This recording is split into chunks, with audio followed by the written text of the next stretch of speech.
Eu vou estar explicando aqui um pouco sobre a arquitetura de Von Neumann. A arquitetura de Von Neumann era uma máquina digital capaz de armazenar os programas no mesmo espaço de memórias e dados, assim possibilitando mexer nos programas. O diferencial dessa arquitetura era que os componentes eram independentes. Cada componente do computador podia ter liberdade de trabalho, porém controlados por no caso, como um cérebro. E esse cérebro seria a CPU, ou no caso, o processador. O processador ele ficava para comandar nas instruções, enquanto que a memória ficava com os programas, os dados dos programas. A arquitetura de von Neumann foi concebida em 1946, conhecida como projeto Computador de Programa Armazenado, por conta de que o processador ele ficaria com as instruções e a memória com os dados desses programas, e ambos trabalhavam em conjunto. Essa arquitetura foi a base para as máquinas atuais, como a posterior dessa arquitetura, que foi a arquitetura de Harvard. Então ela foi, vamos dizer, o pai da computação moderna. O processador ele é dividido entre unidade de controle, que determina a sequência de instruções executadas, e sinal de controle para os outros componentes. E também tinha a unidade aritmética e lógica, em inglês ALU, que executa as instruções. Então essa é a divisão de processamento da CPU.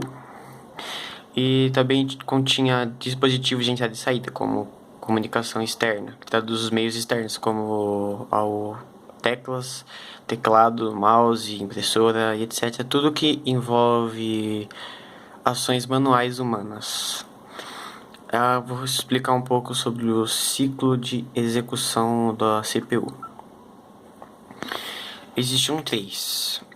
A primeira, que era a busca, era onde o processador buscava na memória o tipo de instruções específica.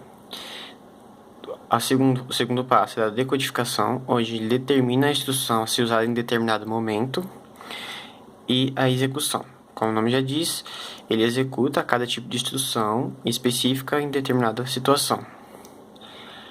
Essa arquitetura tinha um defeito, que era conhecido como gargalo de von Neumann. Foi ele mesmo que deu o nome, o próprio von Neumann. Era a limitação da taxa de transferência.